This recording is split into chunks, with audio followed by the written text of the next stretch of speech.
ಪ್ರತಿದಿನವೂ ಕೂಡ ರಾಜಕೀಯ ರಗಳೆ ವಿಚಾರವಾಗಿ ಸಾಕಷ್ಟು ವಿಚಾರಗಳು ಮುನ್ನೆಲೆಗೆ ಬರ್ತಾನೆ ಇರುತ್ತೆ. ಇವತ್ತು ಕೂಡ ಅದೇ ರೀತಿಯಾದಂಥ ಒಂದು ಚರ್ಚೆ ಆಗ್ತದೆ. ಹಾಗಾದ್ರೆ ಏನು ನೋಡ್ಕೊಬನ್ನಿ.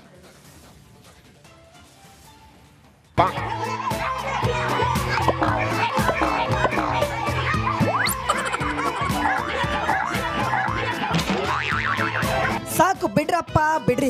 ಇವ್ರೆ ನೋಡ್ರಿ ಕಾಂಗ್ರೆಸ್ ಕಾರ್ಯಕರ್ತರು. ಈ ಸೀನ್ ಒಮ್ಮೆ ನೋಡಿ. ಇದನ್ನ ನೋಡ್ತಿದ್ರೆ ಕಾಂಗ್ರೆಸ್ ನಲ್ಲಿ ಎಲ್ಲವೂ ನೆಟ್ಗಿಲ್ವಾ ಅನ್ನೋ ಪ್ರಶ್ನೆ ಹುಟ್ಟದೇ ಇರಲ್ಲ.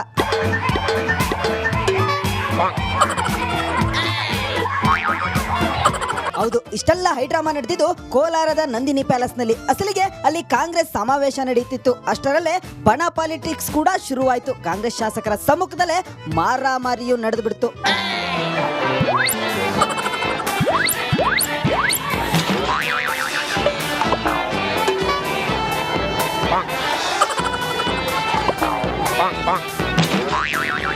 ಕಾಂಗ್ರೆಸ್ನಲ್ಲಿ ಕೆಲಸ ಮಾಡಿದವರಿಗೆ ವೇದಿಕೆ ಮೇಲೆ ಸೀಟ್ ಕೊಟ್ಟಿದ್ರಂತೆ. ಇದನ್ನ ಖಂಡಿಸಿ ಒಂದು ಬಣ ಅಖಾಡಕ್ಕೆ ಇಡೀತು. ಅಲ್ಲಿಂದ ಮುಂದೆ ಮಾತಿಗೆ ಮಾತು ಬೆಳೀತು. ಅಷ್ಟೇ ಕತೆ. ಕೈ ಲೀಡರ್ಸು ಕೈ ಮಿಲಾಯಿಸೋಕೆ ಶುರು ಬಿಟ್ಕೊಂಡ್ರು.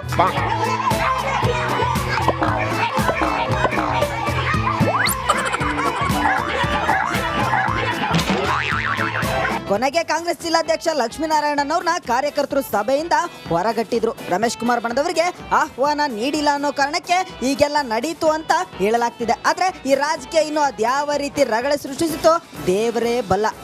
ಸುರೇಶ್, ರಿಪಬ್ಲಿಕ್ ಕನ್ನಡ, ಕೋಲಾರ. ಪ್ರತಿದಿನವೂ ಕೂಡ ರಾಜಕೀಯ ರಗಳೆ ವಿಚಾರವಾಗಿ ಸಾಕಷ್ಟು ವಿಚಾರಗಳು ಮುನ್ನೆಲೆಗೆ ಬರ್ತಾನೆ ಇರುತ್ತೆ. ಇವತ್ತು ಕೂಡ ಅದೇ ರೀತಿಯಾದಂಥ ಒಂದು ಚರ್ಚೆ ಆಗ್ತದೆ. ಹಾಗಾದ್ರೆ ಏನು ನೋಡ್ಕೊಬನ್ನಿ.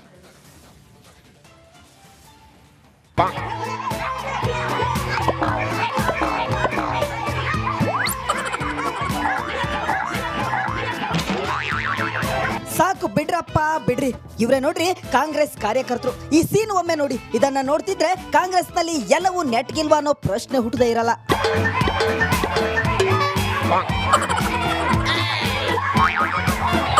ಹೌದು, ಇಷ್ಟೆಲ್ಲ ಹೈಡ್ರಾಮಾ ನಡೆದಿದ್ದು ಕೋಲಾರದ ನಂದಿನಿ ಪ್ಯಾಲೇಸ್ ನಲ್ಲಿ. ಅಸಲಿಗೆ ಅಲ್ಲಿ ಕಾಂಗ್ರೆಸ್ ಸಮಾವೇಶ ನಡೆಯುತ್ತಿತ್ತು. ಅಷ್ಟರಲ್ಲೇ ಬಣ ಪಾಲಿಟಿಕ್ಸ್ ಕೂಡ ಶುರುವಾಯಿತು. ಕಾಂಗ್ರೆಸ್ ಶಾಸಕರ ಸಮ್ಮುಖದಲ್ಲೇ ಮಾರಾಮಾರಿಯೂ ನಡೆದು ಬಿಡ್ತು.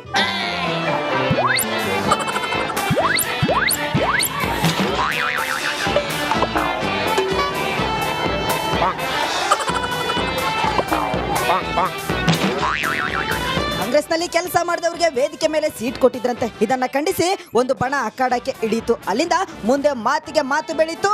ಅಷ್ಟೇ ಕತೆ. ಕೈ ಲೀಡರ್ಸು ಕೈ ಮಿಲಾಯಿಸೋಕೆ ಶುರು ಬಿಟ್ಕೊಂಡ್ರು.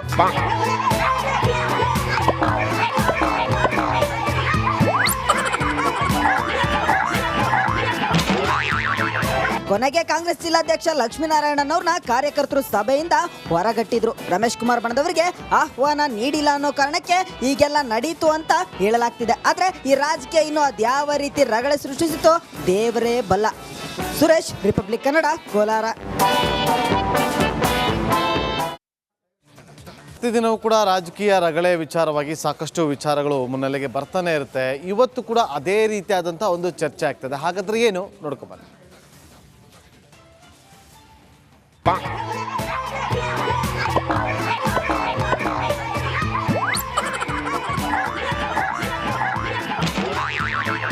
ಸಾಕು ಬಿಡ್ರಪ್ಪ ಬಿಡ್ರಿ.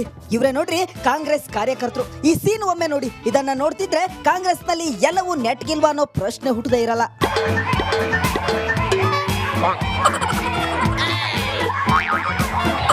ಹೌದು, ಇಷ್ಟೆಲ್ಲ ಹೈಡ್ರಾಮಾ ನಡೆದಿದ್ದು ಕೋಲಾರದ ನಂದಿನಿ ಪ್ಯಾಲೇಸ್ ನಲ್ಲಿ. ಅಸಲಿಗೆ ಅಲ್ಲಿ ಕಾಂಗ್ರೆಸ್ ಸಮಾವೇಶ ನಡೆಯುತ್ತಿತ್ತು. ಅಷ್ಟರಲ್ಲೇ ಬಣ ಪಾಲಿಟಿಕ್ಸ್ ಕೂಡ ಶುರುವಾಯಿತು. ಕಾಂಗ್ರೆಸ್ ಶಾಸಕರ ಸಮ್ಮುಖದಲ್ಲೇ ಮಾರಾಮಾರಿಯೂ ನಡೆದು ಬಿಡ್ತು.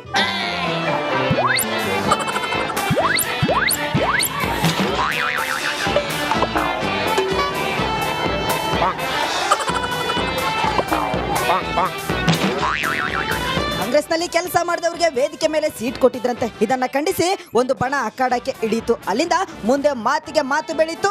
ಅಷ್ಟೇ ಕತೆ. ಕೈ ಲೀಡರ್ಸು ಕೈ ಮಿಲಾಯಿಸೋಕೆ ಶುರು ಬಿಟ್ಕೊಂಡ್ರು.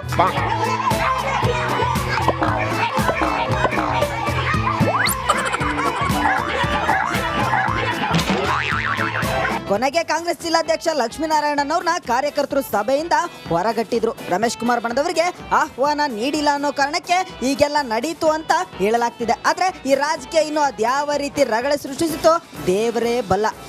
ಸುರೇಶ್, ರಿಪಬ್ಲಿಕ್ ಕನ್ನಡ, ಕೋಲಾರ. ಪ್ರತಿದಿನವೂ ಕೂಡ ರಾಜಕೀಯ ರಗಳೆ ವಿಚಾರವಾಗಿ ಸಾಕಷ್ಟು ವಿಚಾರಗಳು ಮುನ್ನೆಲೆಗೆ ಬರ್ತಾನೆ ಇರುತ್ತೆ. ಇವತ್ತು ಕೂಡ ಅದೇ ರೀತಿಯಾದಂಥ ಒಂದು ಚರ್ಚೆ ಆಗ್ತದೆ. ಹಾಗಾದ್ರೆ ಏನು ನೋಡ್ಕೊಬನ್ನಿ.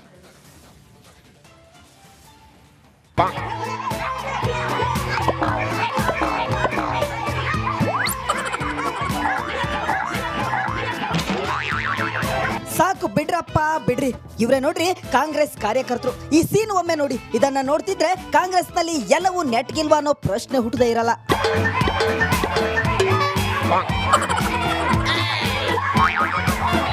ಹೌದು, ಇಷ್ಟೆಲ್ಲ ಹೈಡ್ರಾಮಾ ನಡೆದಿದ್ದು ಕೋಲಾರದ ನಂದಿನಿ ಪ್ಯಾಲೇಸ್ ನಲ್ಲಿ. ಅಸಲಿಗೆ ಅಲ್ಲಿ ಕಾಂಗ್ರೆಸ್ ಸಮಾವೇಶ ನಡೆಯುತ್ತಿತ್ತು. ಅಷ್ಟರಲ್ಲೇ ಬಣ ಪಾಲಿಟಿಕ್ಸ್ ಕೂಡ ಶುರುವಾಯಿತು. ಕಾಂಗ್ರೆಸ್ ಶಾಸಕರ ಸಮ್ಮುಖದಲ್ಲೇ ಮಾರಾಮಾರಿಯೂ ನಡೆದು ಬಿಡ್ತು.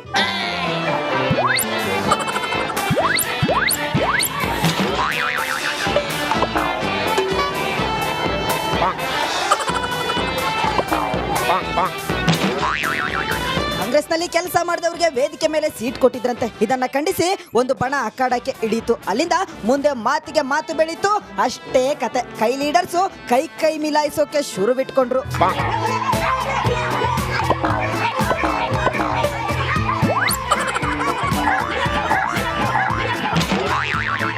ಕೊನೆಗೆ ಕಾಂಗ್ರೆಸ್ ಜಿಲ್ಲಾಧ್ಯಕ್ಷ ಲಕ್ಷ್ಮೀನಾರಾಯಣನವ್ರನ್ನ ಕಾರ್ಯಕರ್ತರು ಸಭೆಯಿಂದ ಹೊರಗಟ್ಟಿದ್ರು. ರಮೇಶ್ ಕುಮಾರ್ ಬಣದವರಿಗೆ ಆಹ್ವಾನ ನೀಡಿಲ್ಲ ಅನ್ನೋ ಕಾರಣಕ್ಕೆ ಈಗೆಲ್ಲ ನಡೀತು ಅಂತ ಹೇಳಲಾಗ್ತಿದೆ. ಆದ್ರೆ ಈ ರಾಜಕೀಯ ಇನ್ನು ಅದ್ಯಾವ ರೀತಿ ರಗಳೆ ಸೃಷ್ಟಿಸಿತೋ ದೇವರೇ ಬಲ್ಲ.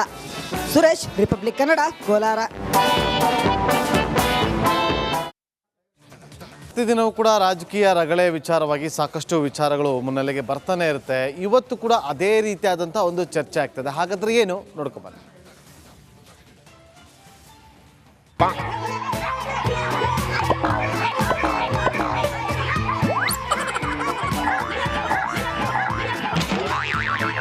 ಸಾಕು ಬಿಡ್ರಪ್ಪ ಬಿಡ್ರಿ. ಇವ್ರೆ ನೋಡ್ರಿ ಕಾಂಗ್ರೆಸ್ ಕಾರ್ಯಕರ್ತರು. ಈ ಸೀನ್ ಒಮ್ಮೆ ನೋಡಿ. ಇದನ್ನ ನೋಡ್ತಿದ್ರೆ ಕಾಂಗ್ರೆಸ್ ನಲ್ಲಿ ಎಲ್ಲವೂ ನೆಟ್ಗಿಲ್ವಾ ಅನ್ನೋ ಪ್ರಶ್ನೆ ಹುಟ್ಟದೇ ಇರಲ್ಲ.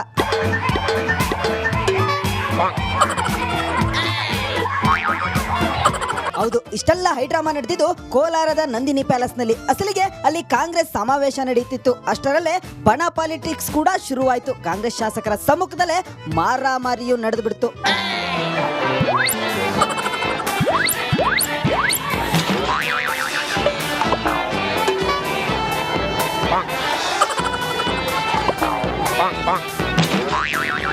ಕಾಂಗ್ರೆಸ್ನಲ್ಲಿ ಕೆಲಸ ಮಾಡಿದವರಿಗೆ ವೇದಿಕೆ ಮೇಲೆ ಸೀಟ್ ಕೊಟ್ಟಿದ್ರಂತೆ. ಇದನ್ನ ಖಂಡಿಸಿ ಒಂದು ಬಣ ಅಖಾಡಕ್ಕೆ ಇಡೀತು. ಅಲ್ಲಿಂದ ಮುಂದೆ ಮಾತಿಗೆ ಮಾತು ಬೆಳೀತು. ಅಷ್ಟೇ ಕತೆ. ಕೈ ಲೀಡರ್ಸು ಕೈ ಮಿಲಾಯಿಸೋಕೆ ಶುರು ಬಿಟ್ಕೊಂಡ್ರು.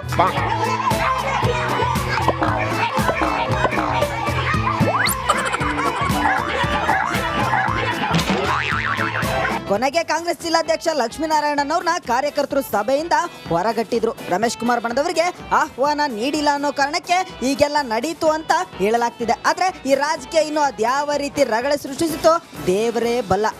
ಸುರೇಶ್, ರಿಪಬ್ಲಿಕ್ ಕನ್ನಡ, ಕೋಲಾರ.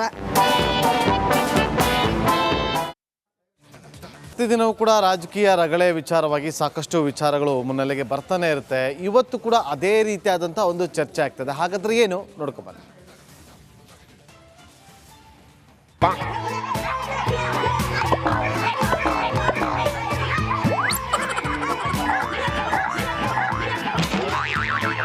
ಸಾಕು ಬಿಡ್ರಪ್ಪ ಬಿಡ್ರಿ. ಇವ್ರೆ ನೋಡ್ರಿ ಕಾಂಗ್ರೆಸ್ ಕಾರ್ಯಕರ್ತರು. ಈ ಸೀನ್ ಒಮ್ಮೆ ನೋಡಿ. ಇದನ್ನ ನೋಡ್ತಿದ್ರೆ ಕಾಂಗ್ರೆಸ್ ನಲ್ಲಿ ಎಲ್ಲವೂ ನೆಟ್ಗಿಲ್ವಾ ಅನ್ನೋ ಪ್ರಶ್ನೆ ಹುಟ್ಟದೇ ಇರಲ್ಲ.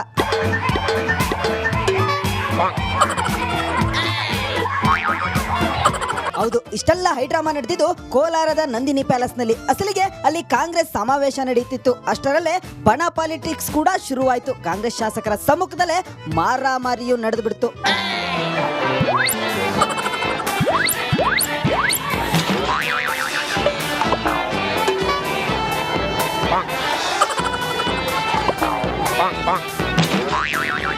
ಕಾಂಗ್ರೆಸ್ನಲ್ಲಿ ಕೆಲಸ ಮಾಡಿದವರಿಗೆ ವೇದಿಕೆ ಮೇಲೆ ಸೀಟ್ ಕೊಟ್ಟಿದ್ರಂತೆ. ಇದನ್ನ ಖಂಡಿಸಿ ಒಂದು ಬಣ ಅಖಾಡಕ್ಕೆ ಇಡೀತು. ಅಲ್ಲಿಂದ ಮುಂದೆ ಮಾತಿಗೆ ಮಾತು ಬೆಳೀತು. ಅಷ್ಟೇ ಕತೆ. ಕೈ ಲೀಡರ್ಸು ಕೈ ಮಿಲಾಯಿಸೋಕೆ ಶುರು ಬಿಟ್ಕೊಂಡ್ರು.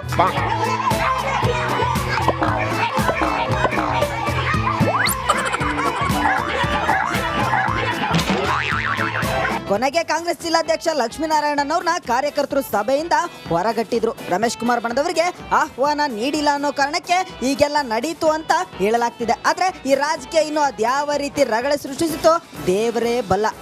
ಸುರೇಶ್, ರಿಪಬ್ಲಿಕ್ ಕನ್ನಡ, ಕೋಲಾರ.